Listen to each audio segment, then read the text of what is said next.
오늘의 주요 뉴스입니다. 김정은 북한 국무위원장과 푸틴 러시아 대통령이 4년여 만에 보스토니치 우주기지에서 정상회담을 가졌습니다. 양국 간 무기거래 논의가 최대 관심사인 가운데 크렘린궁은 민감한 분야에서 양국이 협력하겠다고 밝혔습니다. 윤석열 대통령이 고 최상병 사망 사건 논란이 불거진 국방부를 포함해 문체부와 여가부 등 3개 부처 개각을 단행했습니다. 신원식 국민의힘 의원과 유인촌 대통령실 특보, 김행 전 국민의힘 비대위원이 각각 장관 후보자로 지명됐습니다. 철도 노조가 내일부터 나흘간 총파업에 들어가기로 하면서 전국적으로 천여 편의 열차 운행이 중단됩니다. 정부는 출퇴근 시간 대체 인력을 집중 투입할 예정인데 배차 지연이 불편이 우려됩니다. 북아프리카 리비아를 휩쓴 대홍수의 피해가 계속 늘고 있습니다. 사망자 수는 5천 명을 넘었고 최소 10,000명이 실종된 것으로 추정됩니다. 과거엔 그래도 국제 질서라는 게 있었습니다. 그러니까 옳지 않은 일을 하는 국가에 대해서는 국제 제재라는 게 행해졌고 당사국들은 두 손 들곤 했죠. 하지만 유엔으로 상징되는 이 국제 정치가 중대 변곡점을 맞았습니다. 핵 문제로 우크라이나 침공으로 국제 제재를 받고 있는 북한과 러시아 두 정상이 4년여 만에 손을 맞잡은 건데 이들이 당장 뭘 필요로 하고 있고 또 서로가 그걸 갖고 있다는 걸 알기에 더 긴장되는 순간이었죠. 3시간에 걸친 회담에 앞서 두 정상은 양국이 힘을 합쳐 제국주의에 맞서겠다고 또 모든 주제를 논의하겠다고 포문을 열었습니다. 먼저 고정수 기자가 보도합니다.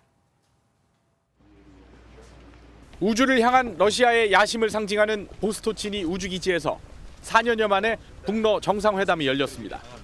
국제사회의 지각대장 푸틴 대통령은 30분 먼저 도착해 김정은 국무위원장을 맞이했고 40초간 악수를 하는 보기 드문 모습을 연출했습니다. 이게 과봉역에서도 우리를 초청해주고 같이 한대중으로 감사드립니다. Наш новый космодром, который мы 우주기지 시설을 함께 둘러보고 나서 본격적으로 시작된 회담에서 김 위원장은 서방과의 확실한 대치 전선을 그었습니다. 우크라이나 침공으로 고립된 러시아를 두고 패권 세력에 맞서 성전을 벌이고 있다고 규정한 겁니다. 앞으로도 언제나 반전 자주 전선에서 언제나 러시아와 함께 있을 것임을 다시 이 기회를 빌어서 확언합니다. 푸틴 대통령은 국제사회가 우려하는 무기 거래와 로켓 기술 이전 등 다분야 협력을 양국이 논의할 수 있음을 시사했습니다. Нам, конечно, нужно поговорить по вопросам экономического взаимодействия, по вопросам гуманитарного характера, по ситуации в регионе. 북러 정상은 연이어 확대 회담과 1대1 대면 회담을 한 뒤 만찬을 이어갔고 크렘린궁은 회담에 따른 문서 서명은 없을 것이라고 못 박았습니다. MBN 뉴스 고정수입니다. 러시아 크렘린궁은 회담 전 북한과 러시아는 공개되면 안 되는 민감한 영역에서도 협력할 것이라고 발표했습니다. 결국 우리는 무기 거래할 거다라는 말을 우회적으로 한 겁니다. 실제로 김정은 위원장은 러시아 로켓 기술에 큰 관심을 보였고 푸틴 대통령도 북한 인공위성 개발에 적극 협력하겠다는 뜻을 밝혔죠. 그런데 이 인공위성 기술은 곧 대륙간 탄도미사일 기술과 같죠. 이렇게 되면 가장 긴장하는 건 미국이 될 수밖에 없습니다. 권영범 기자가 보도합니다. 푸틴 러시아 대통령과 보스토치니 우주기지 내부에 들어선 김정은 북한 국무위원장. 뒷짐을 진 채 기지 내 시설 소개를 관심 있게 경청하다가 고개를 갸웃거리더니 직접 질문을 던집니다. 비행체까지 포함해서 8m네. 러시아 최신 로켓 안가라 조립 시험동과 소유스2 우주 로켓 발사 시설, 현재 건설 중인 안가라 발사 단지 등도 살펴봤습니다. 이게 뭐 화염. 기지 시설 입장에 앞서 푸틴 대통령은 북한 인공위성 개발을 도울 것인지 묻자 적극적으로 협력하겠다는 뜻을 밝혔습니다. 서두르지 않고 군사기술 협력 문제도 얘기할 것이라고 언급했습니다. 센서하고 구동기, 비행 소프트웨어, 전천후 영상 레이더 시스템 이런 부분들을 아마 기술을 획득하려고 노력하지 않을까. 러시아 크렘린궁까지 나서 북한과 공개되면 안 되는 민감한 영역에서 협력하고 있다고 직접 밝힌 상황. 이번 두 정상의 행보는 미국 등이 대북 제재 결의 위반이라고 경고하는 무기 거래 협상에 나섰음을 시사하고 있습니다. MBN 뉴스 권영범입니다. 로켓 기술이 필요한 김정은, 그 기술을 인공위성 개발을 돕겠다고 한 푸틴. 두 정상이 회담 장소로 왜 러시아 우주기지를 택했는지 알 수 있는 대목이죠. 김정은 위원장은 또 전투기 공장도 방문할 예정인데 그동안 그가 미국 전략 폭격기에 민감하게 대응해왔던 걸 생각하면 여기도 의미가 큽니다. 정태진 기자가 자세히 설명드리겠습니다. 러시아 지폐인 2,000루블짜리 뒷면에 등장하는 이곳이 바로 러시아 보스토치니 우주기지입니다. 블라디보스토크에서 북쪽으로 1,500km 떨어진 곳으로 부지 면적은 551제곱킬로미터, 우리나라 나로 우주센터의 약 110배 이상입니다. 지난 2016년 위성을 실은 로켓을 처음 발사한 최첨단 과학기술단지로 지난달 무인달 탐사선도 쏘아 올리며 러시아엔 우주대국을 상징하는 의미가 있습니다. 세계 최강국 중에 하나인 러시아와 협력하는 모습을 통해서 실질적으로 자신들의 위성 능력을 확보하려고 하는, 더불어 상징성도 부과하는 그런 장소를 또 회담 이후 방문 장소인 하바롭스크 전투기 공장은 주력 전투기인 수호이와 군함을 생산하는 곳입니다. 김 위원장이 미국 전략 폭격기의 한반도 전개에 극도로 민감하게 반응해온 만큼 이를 견제하기 위한 전략이란 분석입니다.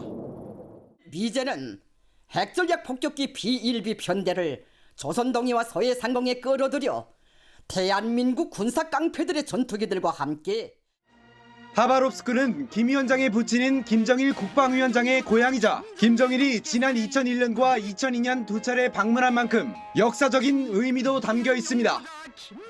MBN 뉴스 정태진입니다. 북러 정상회담이 시작되기 전인 오늘 오전에 북한이 탄도미사일 2발을 발사했습니다. 최고 지도자가 국외에 있을 때 북한이 이런 도발을 한 건 이례적인 일입니다. 지도자가 자리를 비워도 우리는 군사적 대비가 철저하다는 걸 과시하기 위함일 수도 있고 또 다른 의미가 될 수도 있다고 합니다. 김태희 기자가 그 의미를 설명해 드리겠습니다. 북한이 러시아 정상회담을 1시간 앞두고 미사일을 발사했습니다. 합동참모본부는 오늘 오전 11시 43분쯤부터 10여 분 동안 북한이 순안 일대에서 동해상으로 쏜 단거리 탄도미사일 2발을 포착했다고 밝혔습니다. 북한의 탄도미사일은 각각 650여 킬로미터를 비행한 후 동해상에 탄착했습니다. 북한의 이번 도발은 지난달 30일 단거리 탄도미사일 2발을 발사한 이후 14일 만, 지난 2일 서해상으로 순항미사일을 발사한 지 11일 만입니다. 북한의 최고 지도자인 김정은 위원장이 국내가 아닌 러시아에 있는 상황에서 북한이 미사일을 쏜 건 이례적입니다.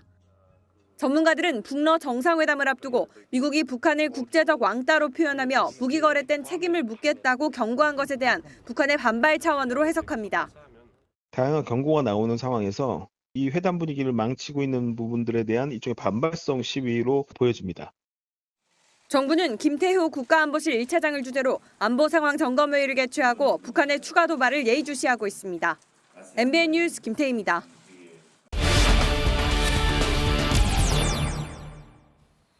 우여곡절 끝에 북러 정상회담이 보스토치니 우주기지에서 열렸습니다. 이번 회담과 관련한 추가적인 이야기 신재우 기자와 알아보겠습니다. 신 기자, 북러 정상회담 이번이 몇 번째입니까? 네, 김일성 주석이 1949년 당시 스탈린 소련 서기장과 첫 회담을 한 이후 이번이 15번째입니다. 네. 김일성 주석 시기에만 9번의 정상회담이 진행됐습니다. 김정일 위원장은 2000년 처음 북한에서 푸틴 대통령을 맞이했는데요. 북한에서 열린 유일한 북러 회담이었습니다. 이를 포함해 김 위원장은 4차례 푸틴 대통령을 만났고 김정은 현 위원장은 2019년 블라디보스토크에서 회담을 가진 바 있습니다. 이번 회담 뒷얘기도 있다면서요? 네, 환영 만찬에서 푸틴 대통령은 우호 강화와 북러 주민의 안녕을 위한 건배 제의를 했습니다. 네. 또 김 위원장은 김정일, 김일성의 길을 따르고 있다고 말했는데 양국 회담 분위기가 나쁘지 않음을 방증한 것으로 보입니다. 김 위원장도 러시아군과 국민이 악에 맞서 승리할 것으로 확신한다. 푸틴 대통령과 전략적 협력에 관해 논의했다고 말했는데요. 예상했던 대로 이번 회담이 북중러 공조 강화와 군사 협력에 방점이 찍혀 있다는 걸 미뤄 짐작해 볼 수 있었습니다. 그리고 이번 회담에서 김정은 위원장의 여동생이죠. 김여정 부부장의 동행 여부가 참 말이 많았거든요. 처음에는 안 간다고 봤었습니다. 네, 방명록을 쓰는 김 위원장 옆에 선 김 부부장의 모습이 화면에 포착됐습니다. 네. 김 부부장은 김 위원장이 평양을 떠날 때 환송장에 나왔었죠. 하산여 독차 사진이나 러시아 간부들과의 환담 사진에서도 포착되지 않아 동행하지 않았다는 분석이 우세했습니다. 항상 김 위원장을 그림자 수행하지만 4년 전 방러 때도 수행단 명단에 포함되지 않았던 점도 이런 관측에 힘을 실었었고요. 하지만 이번 정상회담의 중요성이 감안돼 김 부부장이 결국 함께한 것으로 보입니다. 백두혈통이라는 점, 오빠인 김정은 위원장의 뜻을 제일 잘 받든다는 점, 더 나아가서 남북 정상회담, 북미 정상회담 등 여러 가지 정상회담에 대한 경험이 풍부한 점. 그러면 러시아 쪽에서는 눈에 띄는 인물이 누가 있었습니까? 네, 하산에서 김 위원장을 맞이한 알렉산드르 코즐로프 천연자원부 장관입니다. 코즐로프 장관은 텔레그램 채널에 김 위원장 방문 영상을 따로 올린 것으로 알려졌고 김 위원장과의 환담은 물론 회담에도 참여하며 존재감을 과시했습니다. 김 위원장에게 가가린 등 우주 비행사들의 사인이 담긴 역사적인 사진 3장을 직접 선물했다고도 하는데요. 네. 천연자원부 장관은 북한과의 경제 협력을 관할하는 업무를 맡고 있는데 이번 북라 회담 이후 한층 강화될 양국 경제 협력 실무를 총괄할 가능성이 매우 높습니다. 그러니까 이번 회담의 목적이 무기 거래만 하는 것이 아니라 경제 협력에도 있다는 걸 보여준 사례네요. 지금까지 신재호 기자와 함께했습니다. 고맙습니다. 윤석열 정부 두 번째 국방부 장관에 신우원식 국민의힘 의원이 지명됐습니다. 국방부 장관을 교체하겠다고 했는데도 민주당에서 국방부 장관 탄핵을 얘기하니 이종섭 현 장관이 사표를 던지는 등 막판까지 여야 수싸움이 치열했죠. 대통령실은 탄핵이 가결되면 그 이후엔 국방장관을 새로 임명할 수도 없으니 안보 공백을 막기 위해 신 의원을 차관으로 임명한 뒤 장관으로 지명하는 이례적인 방법까지도 고심했던 것으로 드러났습니다. 황정 기자가 보도합니다. 국방부 장관 후보자에 지명된 신원식 국민의힘 의원은 엄중한 안보 현실을 언급했습니다. 대내 안보 환경 여러 가지 도전들이 굉장히 심각합니다. 군인다운 군인, 군대다운 군대를 만들도록 최선을 다하겠습니다. 그런데 대통령실은 오늘 오전 신 의원을 국방부 차관으로 일단 임명하고 이후 장관 후보자로 지명하는 안을 검토했던 것으로 알려졌습니다. 더불어민주당이 이종섭 현 국방부 장관 탄핵안을 계속 추진할 경우 장관 자리가 공석이 되는 상황에 대비하기 위해서입니다. 육군 삼성 장군 출신인 신 의원이 차관을 맡으면 장관 부재 때 바로 장관 대행이 될 수 있기 때문에 안보 공백을 없애겠다는 것입니다. 이 안을 검토하느라 오전 11시 열릴 예정이던 김대기 비서실장의 장관 인사 발표 회견도 오후 3시로 4시간 연기된 것으로 알려졌습니다. 오후 들어 민주당이 탄핵안을 추진하지 않을 것이 더욱 확실해지자 대통령실은 신 의원을 장관 후보자로 그대로 발표했습니다. 여권 고위 관계자는 북러 정상이 만나는 급박한 안보 상황에서 선 차관 임명까지 검토하며 다방면으로 고민한 것이라고 전했습니다. 결국 어제는 이 장관 사표도 신 후보자 인사청문회 때까지 수리되지 않을 예정입니다. 이번 2차 개각에서 윤 대통령은 국방장관 외에 문화체육관광부 장관 후보자에는 유인촌 대통령실 문화체육특보를, 여성부 장관 후보자에 김행 전 국민의힘 비상대책위원을 각각 지명했습니다. MBN 뉴스 황재환입니다. 장관 교체 소식에 더불어민주당은 구한말 인사라는 말로 시대에 뒤떨어진 인물들이라고 평가절하했습니다. 또한 국방부 장관에 대해선 꼬리 자르기라며 특검 도입을 주장했죠. 국민의힘은 문재인 정부 때 무너진 시스템을 복구할 우수한 인재들이라고, 또한 탄핵 명분이 사라지자 이젠 특검을 외친다며 왜 북한 좋아할 일을 하는 거냐고 따졌습니다. 이혁근 기자가 보도합니다. 더불어민주당은 이번 정부 개각을 구한말 인사로 정의했습니다. 시대에 뒤처진 인사인데 한마디로 구한말, 구태 인사고 한심한 인사고 막말을 이어왔던 인사들의 구한말 인사다. 특히 어제 사의를 표명한 이종섭 국방장관에 대해선 꼬리 자르기라는 비판을 이어갔습니다. 이재명 민주당 대표는 입장문을 내고 민주당이 국방부 장관에 대한 탄핵을 당론으로 정하려 하자 곧바로 사의를 표명했다며 특검으로 최상병 사건의 진실을 밝히겠다고 날을 세웠습니다. 그러자 국민의힘은 허구한 날 탄핵과 특검 이야기만 한다며 이재명 대표로 화살을 돌렸습니다. 국방부 장관에 대한 인사설은 이미 민주당이 의총에서 탄핵을 결정하기 이전부터 나왔습니다. 이재명 대표에 대한 관심을 줄여보려는 꼼수입니다. 발표된 장관 후보들에 대해선 국민을 위해 일할 준비와 자세를 갖춘 인물로 평가했습니다. 문재인 정부 때 무너진 국가 시스템을 복구하기 위한 우수한 인재를 적재적소에 배치한 거란 설명입니다. 신임 장관 후보자들에 대한 평가가 극명히 엇갈리면서 후보자들의 인사청문회 때 여야는 또 한 번 격돌할 것으로 보입니다. MBN 뉴스 이혁근입니다. 오늘 단행된 3개 부처 개각에 대해 정치부 원주 기자와 더 자세히 알아보겠습니다. 원 기자, 이번 개각에서 가장 주목을 끄는 부분은 아무래도 국방부가 될 수밖에 없습니다. 네. 민주당에서는 최상병 사망 사건에 대한 꼬리 자르기라고 계속해서 지금 주장을 하고 있어요. 네, 일단 대통령실은 이 국방부 장관 교체에 최상병 사건은 전혀 고려하지 않았다라는 입장입니다. 대신에 신원식 후보자가 35년간 군에 복무한 삼성 장군 출신으로 관련 지식이 해박한 유능한 인사라는 점을 강조하고 있는데요. 다만 최상병 사건 관련 야당의 공세에 대해서 이종섭 장관의 대응이 조금 미흡했던 점은 이번 인사의 한 원인이 된 것으로 보입니다. 이에 반해서 신 후보자는 현역 의원인 만큼 이 정무적 감각이나 국회에서의 대응 능력 등에서 강점이 좀 있을 것으로 보이고요.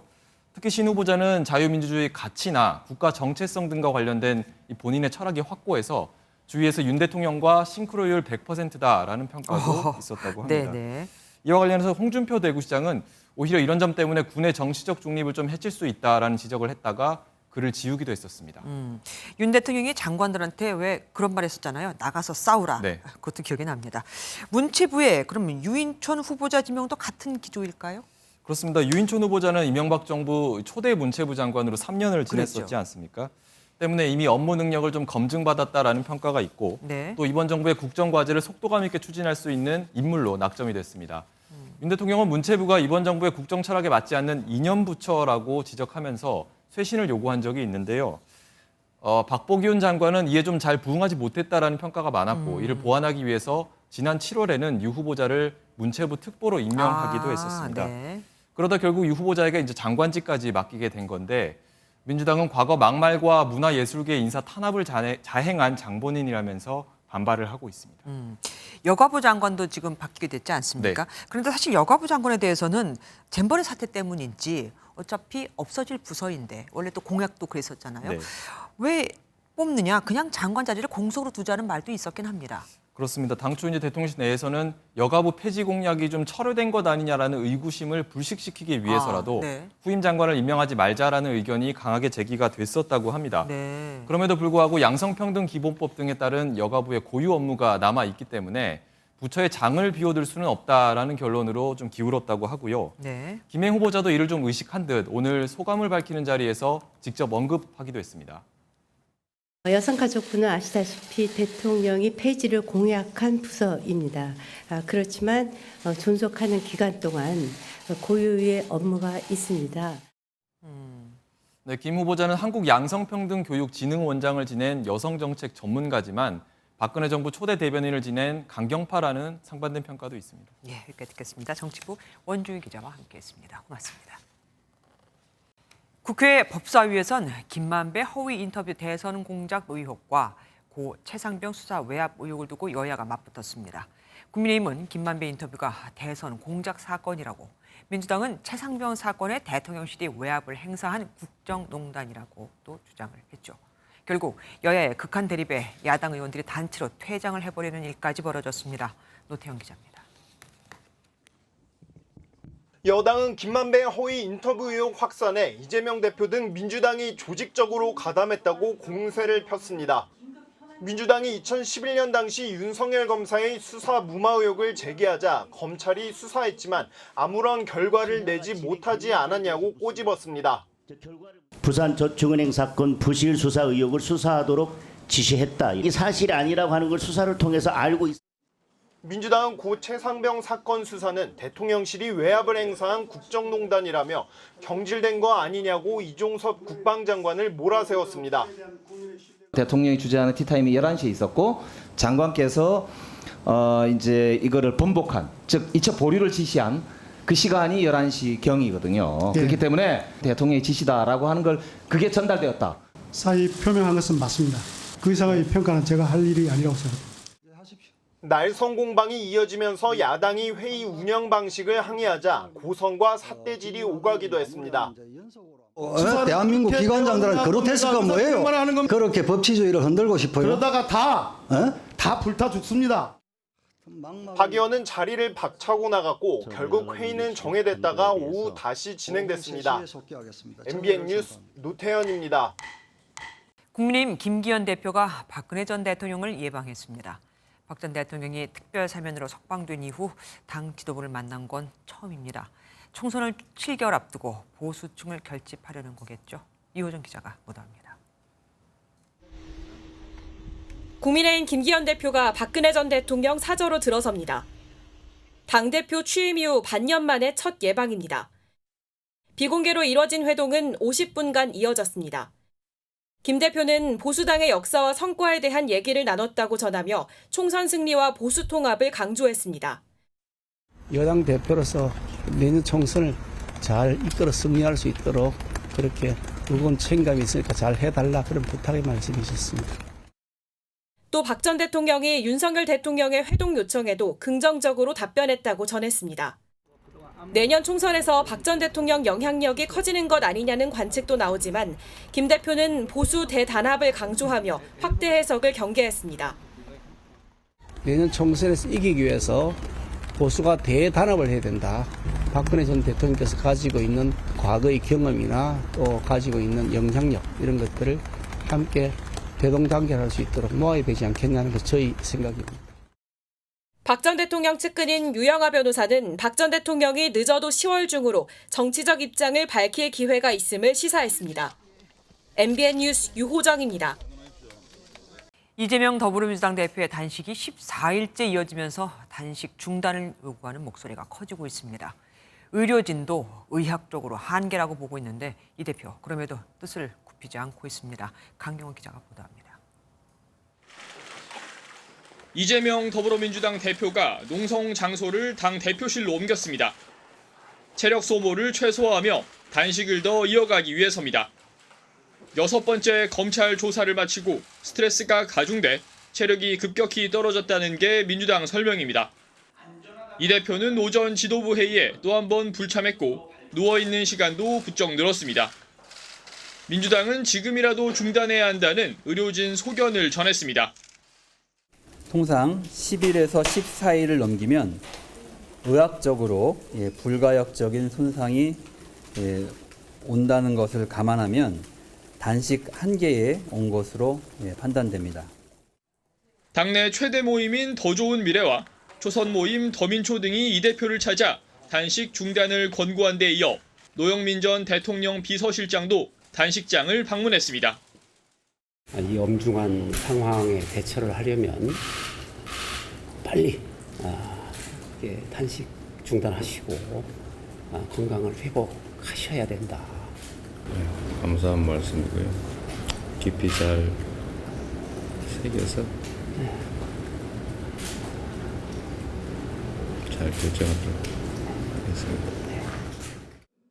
국민의힘은 단식장 방문 대신 방탄을 위해 힘겹게 단식을 이어가고 있다며 깎아내렸습니다. MBN 뉴스 강영호입니다. 전국에 늦더위의 열기를 식혀줄 가을비가 내렸습니다. 강원 영동에는 호우특보가 발령되기도 했죠. 일부 지역엔 주말까지 비가 내리고 비가 그치고 난 다음 주 후반쯤에는 가을다운 날씨를 좀 누릴 수 있을 거라고 합니다. 김민수 기자가 보도합니다. 서울 하늘이 비구름에 뒤덮이며 하루 종일 비가 내렸습니다. 오랜 더위에 지쳤던 시민들은 가을비가 반갑기만 합니다. 오늘부터 이제 더위가 꺾인 것 같아서 기분이 좋아서 앞으로는 데이트도 할 수 있는 날이 많이 올 것 같습니다. 당분간 비가 내리고 이처럼 흐린 날씨가 이어지면서 가을 늦더위는 한풀 꺾이겠습니다. 우리나라 동쪽에서 고온 다습한 공기가 유입되고 북서쪽에선 차고 건조한 공기가 내려오면서 전국에 비구름이 만들어졌고 중부지방은 내일까지, 일부 지역은 주말까지 비가 계속됩니다. 특히 연해주에서 자리한 고기압에서 동풍이 불면서 강원 영동에는 100mm 이상의 집중호우가 예보됐습니다. 주말까지 우리나라는 북쪽의 찬 공기와 남동쪽의 따뜻한 공기 사이에서 수증기가 자주 유입되면서 비가 이어지겠는데요. 곳에 따라서는 소강 상태를 보이는 곳도 있겠습니다. 기상청은 다음 주 중반에도 비가 내릴 가능성이 있는데 주 후반에는 차고 건조한 이동성 고기압의 영향을 받으며 기온이 평년 수준까지 떨어질 것으로 내다봤습니다. MBN 뉴스 김민수입니다.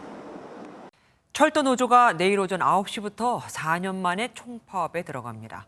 수서행 KTX 도입 등 KTX와 SRT 통합을 요구하고 있는데 교섭 타결이 쉽지 않아 보입니다. 정부는 대체 열차와 인력을 투입하겠다고 하지만 고속열차와 수도권 전철 운행이 줄면서 시민들 불편은 어쩔 수 없을 것으로 보입니다. 배준우 기자가 보도합니다. 전광판에 철도노조 파업으로 일부 열차 운행이 지연될 수 있다는 안내가 나옵니다. 철도노조가 내일 오전 9시부터 18일까지 닷새간 총파업에 나서겠다고 밝혔습니다. 철도노조는 SRT와 KTX 분리 운영이 철도 민영화를 위한 수순이라며 수서행 KTX 도입 등 SRT와의 통합과 4조 2교대 전면 시행을 요구하고 있습니다. 반면 정부는 철도 민영화는 검토한 적이 없으며 정부 정책은 협상 대상이 아니라 불법 파업이라며 팽팽히 맞서고 있습니다. 국민의 이동권을 볼모로 파업에 돌입하는 것에 많은 국민들이 우려하고 있습니다. 지금이라도 파업 계획을 철회하고 철도 현장으로 복귀해 주시기 바랍니다. 파업 기간 동안 1,170편의 열차 운행이 줄어 추석 연휴를 앞두고 교통과 물류 대란이 일어날 거란 우려에 정부는 비상체제에 돌입했습니다. 국토부는 비상수송대책본부를 가동하고 출퇴근 시간대 대체 인력을 집중 투입해 열차 운행률을 높이기로 했습니다. 코레일은 철도노조가 파업하더라도 13, 4호선 등 광역전철 운행률은 75%, KTX는 68%를 유지할 예정이며 특히 출퇴근 시간은 80에서 90% 수준에 맞출 계획입니다. 특히나 열차가 많지 않은 낮 시간엔 평소 대비 절반밖에 안 되는 열차가 운영될 것으로 보여 열차 지연에 따른 불편은 불가피할 전망입니다. MBN 뉴스 배준우입니다. 지난달에도 어김없이 가계 대출이 늘었습니다. 이번엔 7조 원 가까이 늘어 역대 최대인 1,075조 원에 달했죠. 당국의 정책 무기지 확대 기조에 은행의 대출 완화가 겹쳤기 때문인데 특히 은행권의 주택담보대출이 2년여 만에 최대 폭으로 증가한 만큼 금융당국은 그 주범을 50년 만기 주택담보대출이라고 보고 그 한도를 축소하는 처방을 내놨습니다. 박기영 기자가 보도합니다. 지난달 전체 금융권에서 늘어난 가계빚은 6조 2천억 원. 서울 부동산 가격이 꿈틀대기 시작한 지난 4월부터 5달 연속 큰 폭으로 증가하고 있습니다. 주택담보대출은 은행권에서만 7조 원이 늘었는데 이는 3년 6개월 만에 가장 큰 폭입니다. 고금리로 내 집 마련에 멈칫했던 2030 세대가 정부의 대출 규제 해제 조치가 나오자 다시 영끌족으로 변신한 겁니다. 가격들이 괜찮아지고 오를 것 같다는 생각이 들어서 이번에 주담대 받아서 내 집 마련을 했습니다.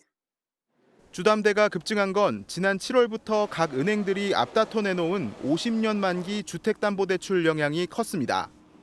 하지만 앞다퉈 빚을 내 집을 사는 것에 대한 비판의 목소리가 커지면서 금융당국이 제동을 걸기로 했습니다. 우선 상환 능력을 입증하지 못하면 만기를 최대 40년으로 제한하고 대출 가능액을 산정할 때 가산금리를 적용하기로 했습니다. 1%포인트 가산금리를 적용하면 연소득이 5천만 원인 사람은 대출 가능 금액이 5천만 원 줄고 1억 원인 사람은 9천만 원 정도 줄게 됩니다. 다수 은행에서 출시된 이제 50년 만기 대출이 DSR 규제 우회나 과잉 대출로 이어질 수 있어서 이런 부작용을 방지하고 하지만 다른 한쪽에서는 무주택자와 청년 그리고 신혼부부를 위한 다양한 부동산 공급 대책과 정책 모기지 상품들을 내놓고 있어 엇박자만 커지고 있다는 지적입니다. MBN 뉴스 박규원입니다. 도시가 바다로 쓸려나갔다. 시신 수백 구가 공동묘지에 쌓여 있지만 신원을 파악해줄 생존자조차 부족하다. 홍수가 핥히고 간 리비아 얘기입니다. 이미 목숨을 잃은 사람이 5,300명을 넘는데 직전 집계보다 벌써 3,000명이 늘어난 겁니다. 이 지역이 반군이 장악한 지역이라 구조 지원도 쉽지 않다는 것도 문제입니다. 장동건 기자가 보도합니다. 공동묘지에선 시신 수십 구를 한 번에 묻는 작업이 한창입니다. 관은 물론이고 시신 가방조차 부족해 담요나 옷감으로 싸기도 했습니다. 열대성 폭풍 다니엘이 쏟아부은 폭우가 댐을 무너뜨려 엄청난 양의 물이 밀어닥쳤고 끔찍한 피해를 남겼습니다. هذيك الطريق كانت تجي لعند الطريق هذا من فوق عارفين عجمات درنا هذا السد كان هناك سد 리비아 국영 언론은 인구 10만 명인 동북부 항구 도시 데르나에서만 5,300명 넘는 사망자가 나왔다고 보도했습니다. 직전 집계보다 최소 3,000명 이상 늘어난 수치입니다. 실종자도 10,000명에 달하는 것으로 추정되는데 당국은 상당수가 건물 잔해에 묻히거나 바다로 쓸려갔다고 보고 있습니다. فقدنا الآن تو 30 شخص 30 شخص من عائلة واحدة ما لقيناش ولا واحد إلى الآن 4만 명 이상이 집을 잃으며 국제사회에서도 도움의 손길을 내밀고 있습니다.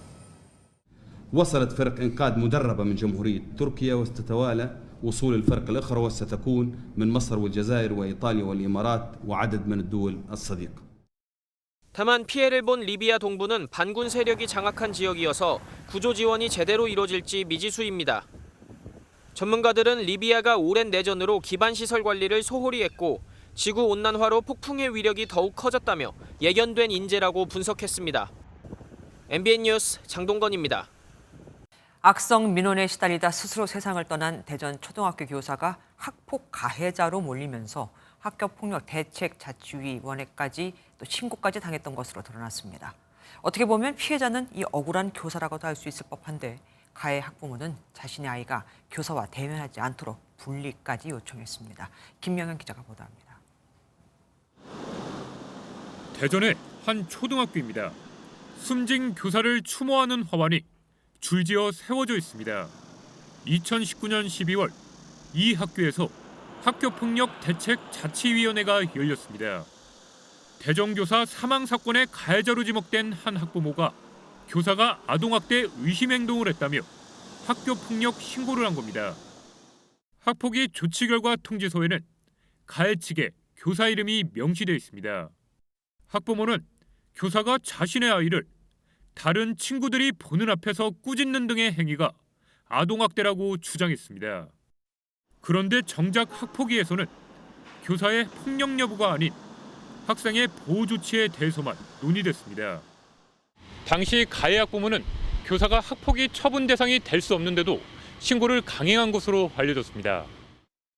학부모 입장에서는 교사를 아동학대로 신고도 하고 또 학교폭력으로 가해자로 신고함으로써 조금 더 교사에게 압박감, 부담감을 주기 위해서 한 달이 지난 뒤 가해 학부모는 학교에 전화를 걸어 아이가 교사와 대면하지 않도록 분리 조치를 요청한 것으로 확인됐습니다. 남교사 담임을 원한다고도 했습니다. 이후 학부모는 교사의 행동을 문제 삼아 경찰에 신고까지 했고 교사는 10개월간 수사기관의 조사를 거쳐 무혐의 처분을 받았습니다. MBN 뉴스 김영현입니다. 대전 교사 사건으로 온라인 커뮤니티에는 가해 학부모와 아이들 신상이 공개되고 있습니다. 이 이슈에 대해서 더 알아보겠습니다. 전국구 김세희 기자와 함께합니다. 어서 오십시오.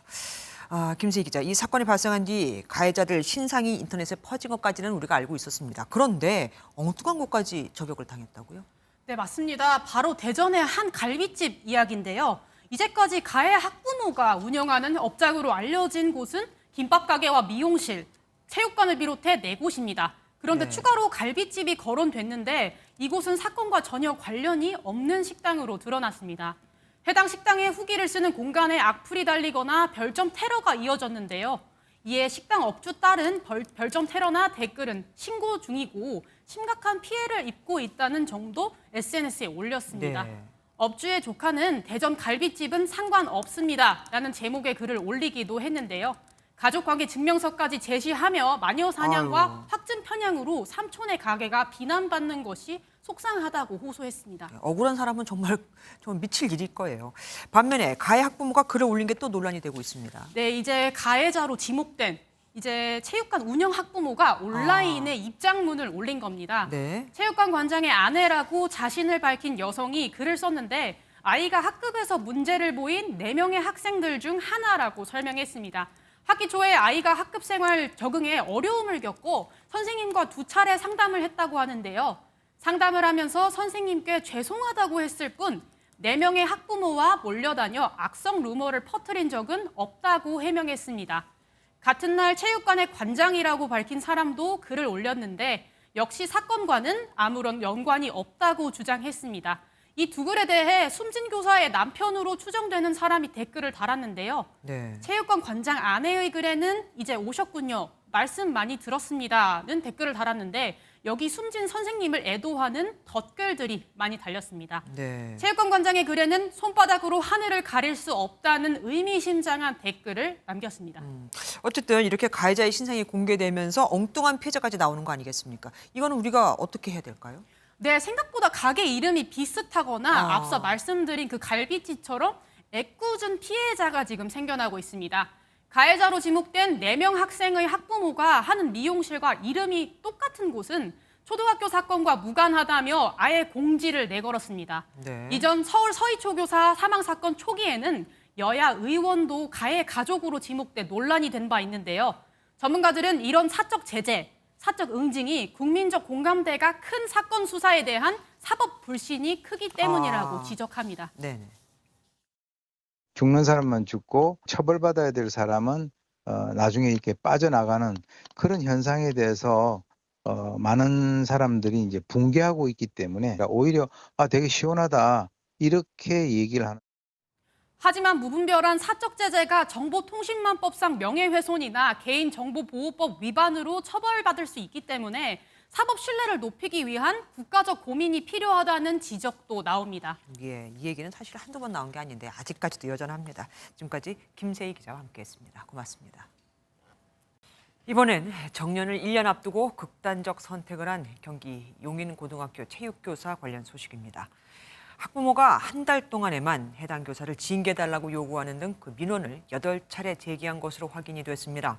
국민신문고에 글을 올리고 법무법인을 통해 징계 의결 요구서를 제출하기까지 했죠. 하지만 정작 이 해당 교사는 학교나 교육청을 통한 도움을 전혀 받지 못한 것으로 드러났습니다. 김순철 기자가 단독 보도합니다.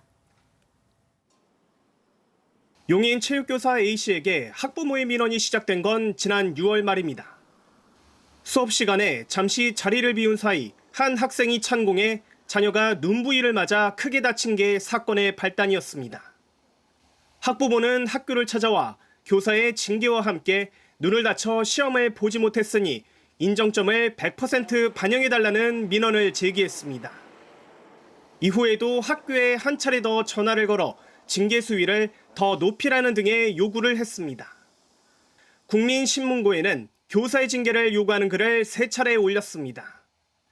이에 그치지 않고 담당 장학사에게도 2번의 전화를 걸어 민원을 넣었고 7월 말에는 법무법인을 통해 학교에 징계 의결 요구서까지 제출했습니다. 한 달 사이 8차례의 민원이 이어진 겁니다. 하지만 해당 교사는 이 상황을 홀로 감당했습니다. 학교 측이 경기도교육청 교권 담당 변호사와 2차례 상담한 내역은 있지만 A씨가 직접 학교나 교육청의 도움을 받은 기록은 없습니다. 교사들이 학부모로부터의 민원이나 징계 요구에 시달릴 경우 전국 시도교육청 차원에서 교사들을 위해 전문 상담사와 변호사를 지원할 수 있는 제도를 교사노조연맹 관계자는 교사들이 학부모 소송에 너무나도 취약한 게 현실이라며 교권 보호에 정부가 적극 나서달라고 당부했습니다. MBN 뉴스 김순철입니다. 어린이집 교사가 학부모에게 대변이 묻은 기저귀로 얼굴을 맞았습니다. 어린이집에서 발생한 이 아이의 몸에 상처를 입어 그런 일을 사과하러 갔는데 말입니다. 장진철 기자가 보도합니다. 지난 10일 한 병원 화장실에서 한 여성이 다른 여성 얼굴에 대변이 묻은 기저귀를 던집니다. 기저귀를 맞은 여성은 쓰고 있던 안경이 떨어졌고 얼굴에는 대변이 잔뜩 묻었습니다. 이들은 어린이집 교사와 학부모 사이였습니다.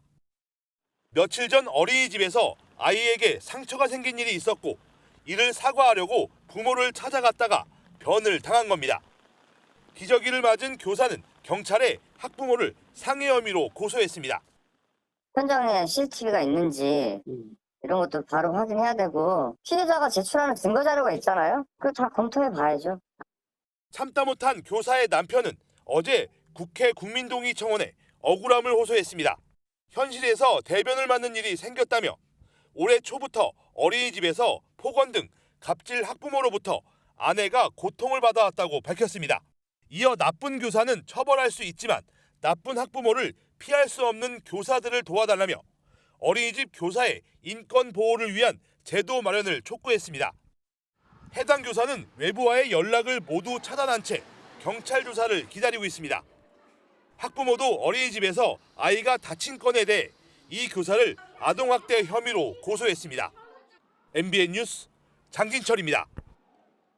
명품 매장 운영자가 대낮에 명품 시계를 팔러 온 손님을 사기 혐의로 경찰에 신고한 일이 있었습니다. 손님이 가품을 가져왔다는 건데 알고 보니 진짜를 가짜로 바꿔치기 한 건 오히려 매장 운영자 일당이었고 이들이 그렇게 가로챈 시계는 40억 원에 달했습니다. 심동욱 기자가 보도합니다. 서울 강남구의 골목길에 흰색 차량이 멈춥니다. 차에서 내린 운전자는 어딘가를 다녀오더니 잠시 뒤 차량 앞에서 쇼핑백을 든 남성을 만납니다. 그리고 다시 쇼핑백을 들고 남성은 어디론가 갑니다.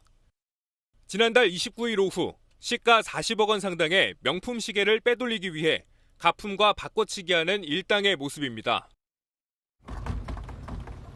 해당 매장은 문이 굳게 닫힌 채 며칠째 운영되지 않고 있습니다. 거의 일주일 됐는데 일주일 동안 운영했던 것 같아요. 경찰 조사 결과 매장 운영자 등 일당 5명은 피해자에게 건네받은 시계 사진을 찍겠다며 사무실로 들어간 다음 준비해둔 가품으로 바꾼 것으로 드러났습니다. 이후 진품이 담긴 쇼핑백을 매장에서 100m가량 떨어진 곳에 세워둔 차로 빼돌린 것으로 전해졌습니다. 이들은 돌연 피해자가 가품과 바꿔치기를 했다며 사기 혐의로 신고했지만 수사 과정 중 바꿔치기 정황을 확인한 경찰의 눈썰미에 덜미가 잡혔습니다. 경찰은 특수절도 혐의로 20대 남성 A씨 등 5명을 검거하고 이 중 4명을 구속했습니다. 또 빼돌린 시계 6점 가운데 1점은 체포영장을 집행하며 압수했고 나머지 시계 5개의 행방을 추적하고 있습니다. MBN 뉴스 심동욱입니다. 주차 시비 도중 상대방을 흉기로 위협하고 달아난 람보르기니 차량 운전자 30대 홍모 씨는 무면허로 차를 몬 상태였다고 하죠. 또 사건 당일 2곳에 피부과를 들려 수면 마취 등을 했다는데 이 밖에도 SNS에 흉기를 든 사진과 월세 200만 원의 재력을 과시하고 있었습니다. 그런데 이거 어디서 본 듯 하시죠? 맞습니다. 여성을 차로 쳤지만 바로 구조하지 않고 오히려 병원에 입막음하러 갔던 얼마 전 롤스로이스 운전자 사건과 너무나 흡사합니다. 각종 의혹이 커지고 있습니다. 한범수 기자입니다. 특수협박과 도로교통법 위반 등 혐의를 받는 30대 남성 홍모 씨가 구속영장 심사를 받으려고 법원 안으로 들어갑니다. 취재진 질문엔 답을 하지 않습니다. 마약 혐의 인정하십니까? 흉기를 왜 들고 다니셨어요? 롤스로이스 장과 어떤 가게세요? 지난 11일 홍 씨는 서울 논현동에서 주차 시비가 붙자 허리춤에 찬 흉기를 보여주며 상대방을 위협했습니다. 이후 무면허 상태로 람보르기니 차량을 타고 인근 신사동까지 도망쳤다가 긴급 체포됐습니다. 사건 당일 홍 씨는 수면 마취 시술을 받겠다며 2차례나 피부과를 찾은 사실도 드러났습니다. 주차 시비 직전 논현동 피부과를 방문하고 이후 신사동으로 달아나 불과 몇 시간 만에 다시 피부과 진료를 받은 겁니다. 경찰은 해당 병원들이 정말 시술 목적으로 케타민 성분의 마취제를 투입했는지 아니면 마약류 투약을 방조한 건지 수사하고 있습니다. 본인 스스로가 먼저 나는 이런 게 아프니까 이 시술을 할 때 꼭 수면 마취제 이런 걸 써주세요. 이럴 수도 있죠. SNS에 흉기를 든 사진을 올리고 200만 원 월세를 낼 만큼 재력을 보이는 등 홍 씨가 조폭으로 활약한 의혹까지 일면서 파장이 커지고 있습니다. MBN 뉴스 한범수입니다. 충남 천안에 있는 행정복지센터에서 50대 남성이 흉기를 들고 난동을 부렸습니다. 다행히 현장에 있던 민원인과 직원들이 이 남성을 제압했는데 이 남성이 난동을 부린 건 이번이 처음이 아니었습니다. 박상호 기자가 알아봤습니다. 모자를 쓴 남성이 행정복지센터로 들어옵니다. 다짜고짜 직원들을 향해 소리를 지릅니다. 자세히 보니 한 손에 흉기를 들고 있습니다. 담당자 나와 뭐 이런 식으로 하면서 이제 그냥 성질을 내면서 이제 위협을 하시는 거죠. 맨 처음에 칼이 있는지 몰랐어요. 이를 지켜보던 한 민원인이 순식간에 남성에게 달려듭니다. 흉기를 든 손을 잡아 움직이지 못하게 한 사이 다른 직원들까지 합세해 남성을 제압합니다. 이 남성은 몇 달 전 주민등록증을 바꾸려고 행정복지센터를 찾았다가 거절당하자 다시 찾아와 난동을 부린 것으로 알려졌습니다. 그때도 경찰이 출동했었습니다.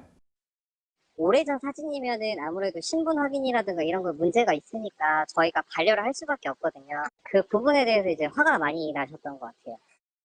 사건 당시 복지센터에 있던 한 30대 여성이 놀라 쓰러지기도 했지만 다행히 곧바로 회복하면서 다친 사람은 없었습니다. 경찰은 50대 남성을 현행범으로 체포해 자세한 범행 동기를 조사하고 있습니다. MBN 뉴스 박상호입니다. 신당역 스토킹 살인 사건이 일어난 지 벌써 1년이 지났지만 유사 범죄는 끊이질 않고 있죠. 서울시가 서울경찰청과 손잡고 전국 최초로 스토킹 피해자 지원단을 가동하기로 했습니다. 피해 신고부터 사후 관리까지 쭉 이어져 말 그대로 원스톱. 고위험 피해자들에겐 2인 1조의 민간 경호도 붙습니다. 얼마나 도움이 될지 신혜진 기자가 살펴봤습니다. 1년 가까이 사귄 남자친구에게 이별을 통보한 30대 여성 김모 씨. 하루 수십 통의 전화와 문자는 기본이고 살해 협박까지 받았습니다. 그냥 웃겼죠. 예를 들어서 처음에는 같이 죽자. 그러고 아니면은 제가 누군가를 만나고 있다 하면은 그 사람까지 다 죽여버리겠다. 미행까지 하는 남성 때문에 늘 불안에 떨었습니다. 제가 들어오는 걸 확인한다든가 그분이 있다 생각을 하면은 가슴 이렇게 뛰는 소리가 진짜 쿵쿵쿵쿵 소리가 제가 막 들릴 정도였어요. 서울시가 서울경찰청과 손잡고 스토킹 피해 신고부터 사후 관리까지 전국 최초로 원스톱 지원에 나섭니다. 외출이 두려운 고위험 스토킹 피해자들에겐 하루 10시간씩 일주일간 2인 1조의 민간 경호가 이뤄집니다. 심리적 안정을 취할 수 있고 또 경호원이 옆에서 붙어 있다는 것이 시각적으로도 범죄 효과를 많이 예방할 수가 있습니다. 또 피해자 보호시설도 기존 3곳에서 5곳으로 늘리고 거주지 이전이 필요하면 최대 200만 원까지 지원합니다. 원스톱 지원을 통해서 초기 상담부터 사례적 관리까지 1:1 맞춤형 서비스를 제공하고자 합니다. 서울시는 또 프로파일러를 투입해 가해자 심리 분석을 통한 재발 방지책을 찾고 피해자가 신청하면 심리, 법률, 의료 지원도 할 계획입니다. MBN 뉴스 신혜진입니다. KT 쓰시는 분들 이번 달 결제된 요금 좀 더 잘 확인해 보시기 바랍니다. 무려 146만 명에게 요금을 잘못 청구했거든요. 심지어 체크카드로 자동이체를 신청한 사람들은 돈을 빼갔다가 환불해 주기도 했습니다. 숫자 하나를 잘못 입력해서 그렇다는데 그만큼 허술하다고 봐도 되는 거겠죠. 오태윤 기자입니다.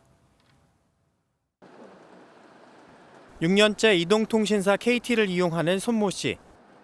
이번 달 2차례나 요금이 부과돼 이상함을 느꼈습니다. 문자가 왔으면은 보고 또 나갔구나 이러고 넘기니까 당연히 그렇게 찾아보거나 특히 명세서 이런 거 메일로 왔을 때 한 번도 읽거나 그런 적이 없어서. KT가 이동통신 요금을 카드로 결제하는 자동이체 고객의 9월 요금을 7월 요금으로 청구하면서 이런 일이 벌어진 겁니다.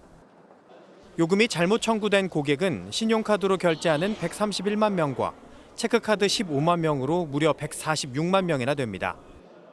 국민카드와 신한카드, 롯데카드 등 3개 카드사 결제 고객입니다. 다만 신용카드는 청구 후 바로 취소돼 출금이 일어나지 않았고 체크카드 이용 고객은 환불 조치가 이뤄졌습니다.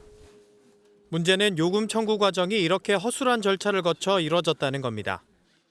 KT는 고객들에게 사과 및 안내 문자를 보냈다며 앞으로 입력 자동화 및 사전 검증 절차를 강화하는 등 고객 서비스에 만전을 기하겠다고 밝혔습니다. KT는 새 CEO 취임 후 2주 만에 요금 청구 오류 사태를 빚으며 경영 공백 후유증을 드러냈습니다. MBN 뉴스 오태윤입니다. 몸이 세균에 감염돼 전신에 염증 반응이 나타나는 걸 폐혈증이라고 하죠. 빨리 병원에 가면 나을 수 있는 병이지만 이게 감기 몸살과 증상이 비슷해서 모르고 그냥 버티는 분들이 많습니다. 그러면 큰일 나죠. 사망률이 30%에 달할 정도거든요. 전남주 기자가 보도합니다. 매년 전 세계적으로 발생하는 폐혈증 환자는 5천만 명 이상입니다. 나라별 상황은 다르지만 20%에서 50%의 사람들이 숨지고 있습니다. 보건의료가 잘 구축된 우리나라도 폐혈증으로부터 자유롭지는 못한데 진단받은 환자 10명 중 3명이 사망하는 것으로 나타났습니다. 폐혈증은 몸이 세균에 감염돼 전신에 염증 반응이 나타나는 질환으로 폐렴, 복막염, 뇌수막염 등 신체 모든 부위에서 생긴 감염이 중증으로 악화되면 폐혈증이 생길 수 있습니다. 증상이 심한 감기 몸살과 비슷해 치료 시기를 놓치는 경우가 적지 않습니다. 일반 감기보다는 고열이 나옵니다. 39도, 5도, 40도 이상 굉장히 고열이 심하다는 거 하고 거기에 더불어서 오한이 심해요. 그러니까 온몸이 들썩들썩하고 침대가 들썩들썩할 정도면은 이건 단순한 몸살 감기가 아니죠. 폐혈증은 몇 시간 안에도 사망에 이르는 만큼 빠른 진단과 치료가 중요하지만 1시간 안에 치료를 받은 환자는 10명 중 1명에 불과한 것으로 조사됐습니다. 국내 폐혈증 사망자는 10만 명당 12.5명으로 미국이나 유럽 등 선진국보다 사망률이 높은 것으로 나타났습니다. 결국 폐혈증에 대한 국민의 인식이 높아져야 하고 조기 진단이 병행돼야 폐혈증을 예방하고 사망률이 낮아질 것으로 보입니다. MBN 뉴스 전남주입니다. 똥을 먹고 사는 딱정벌레 솥동구리. 이름은 상당히 낯익지만 사실 이 솥동구리는 급격한 산업화로 서식지가 사라지며 우리나라에선 이미 50년 전에 멸종돼 버렸습니다. 생태계에서 청소부 역할을 하기에 아주 이로운 곤충인데도 말입니다. 정부가 솥동구리 복원을 위해 몽골에서 들여와 증식한 200마리를 오늘 자연에 방사했습니다. 최희지 기자가 가봤습니다. 암수 솥동구리 한 쌍이 가축의 배설물을 가지고 경단을 만들고 있습니다. 자신의 몸무게보다 무겁지만 파기 좋은 땅을 찾아 부지런히 경단을 굴립니다. 자리를 찾은 솥동구리는 모래를 조금씩 퍼올리며 경단을 땅속에 묻습니다. 새끼가 태어날 공간을 만드는 겁니다. 솥동구리는 농약의 남용, 급격한 산업화로 인한 목초지 감소로 지난 1970년대 이후 우리나라에서 자취를 감췄습니다. 국립생태원은 솥동구리 복원을 위해 2019년부터 몽골에서 830마리의 솥동구리를 도입해 국내 증식을 연구해 왔습니다. 그 결과 솥동구리 200마리를 증식해 국내에 처음으로 방사했습니다. 장소는 한우를 방목하고 솥동구리 번식에 유리한 모래벌판을 갖춘 태안군 신두리의 해안사구입니다.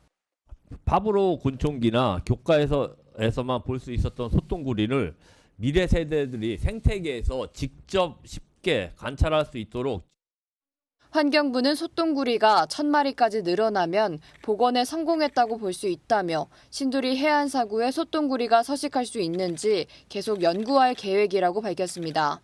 MBN 뉴스 최희지입니다. 애플이 오늘 새벽 아이폰 신제품을 공개했습니다. $100 이상 가격을 올릴 거란 예상과 달리 신제품 가격을 또 동결했는데 아무래도 애플의 가장 큰 시장인 중국을 의식한 듯합니다. 중국 시장에서 화웨이 스마트폰이 급부상하고 있는 데다가 중국 정부가 공무원들에겐 아이폰 사용 금지령까지 내렸으니까요. 김종민 기자가 보도합니다. 애플이 신제품 아이폰 15 시리즈를 공개했습니다. 가장 달라진 건 충전 방식입니다. 2012년부터 유지해오던 단자 대신 USB-C형 단자를 채택해 충전기를 다른 브랜드와 같이 쓸 수 있습니다.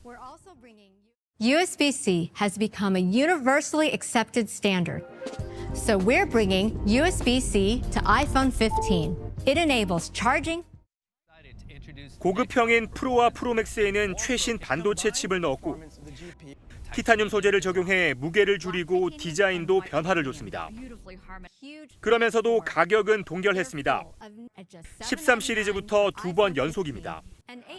스마트폰 교체 수요가 줄어든 것과 중국에서 애국 구매 열풍으로 화웨이 스마트폰 판매가 급증한 영향이 커 보입니다. 저희가 올해 시장을 11억 4,500만 대를 보고 있습니다. 이는 전년 대비해서 6.5% 감소한 규모거든요. 중국 안에서도 화웨이가 최근에 이제 5G 폰으로 공세를 시작을 하면서 사실 애플이 이제 좀 많이 부담을 느끼고 있는 상황으로 보이고요. 중국 시장이 아이폰 전체 매출의 20%를 차지하는 상황에서 화웨이는 올해 생산량을 20% 더 늘리겠다며 경쟁에 자신감을 내비쳤습니다. 국내 출시 일정은 아직 밝히지 않은 가운데 국내 판매가는 환율을 달러당 1,400원을 적용해 미국보다 19만 원가량 높게 책정됐습니다. MBN 뉴스 김종민입니다. 올해 세계 지식 포럼에선 세계 석학의 지식뿐 아니라 풍성한 체험 마당도 펼쳐졌습니다. 로봇부터 K푸드 그리고 예술 작품까지 보고 맛보고 느끼는 현장에 유승호 기자가 다녀왔습니다. 로봇 4대가 세계 지식 포럼이 열리는 현장을 자유롭게 돌아다니며 참석자들에게 꽃도 선물합니다. 이번 세계 지식 포럼 연사로 나선 왕싱싱 대표의 유니트리 로보틱스가 선보인 사족 보행 로봇입니다. 좀 차가운 존재 같이 느껴졌는데 이렇게 장미꽃도 주고 사람이랑 어떤 좀 소통도 하고 하는 모습을 보니까 확실히 예전에 비해서 이런 로봇 기술이 많이 발전했다 생각도 들고. 문화와 산업의 연결고리를 살펴볼 기회도 곳곳에 마련됐습니다. K푸드 세계화를 주제로 연단에 선 전문가들은 한국 음식 재료에 대한 자신감을 강조했습니다. I think we need to have a strong belief in Korean ingredients. Really believe in the ingredients that we have in this area and then pursue that with passion and vigor. Then I think we can really show the world what Korea is. K-pop, K-movie 그리고 다양한 산업들 중에서 지금 세계로 뻗어나갈 때 오래 갈 수 있는 힘, 떠받칠 수 있는 힘이 바로 한식에 지금 저는 담겨져 있다라고 생각합니다. 아름다운 우리 도자기에서 K반도체의 뿌리를 살펴보는 전시회에도 참가자들의 발길이 이어졌습니다.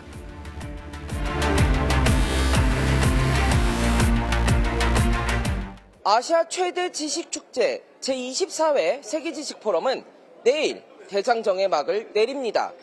MBN 뉴스 유승호입니다.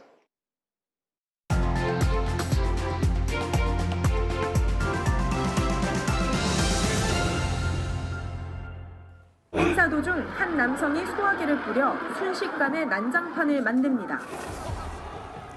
난장판. 이 난장판이 조선시대 선비들이 신성한 국가고시를 치렀던 과거 장의 마당. 이 난장에서 유래한 말이라는 걸 아십니까?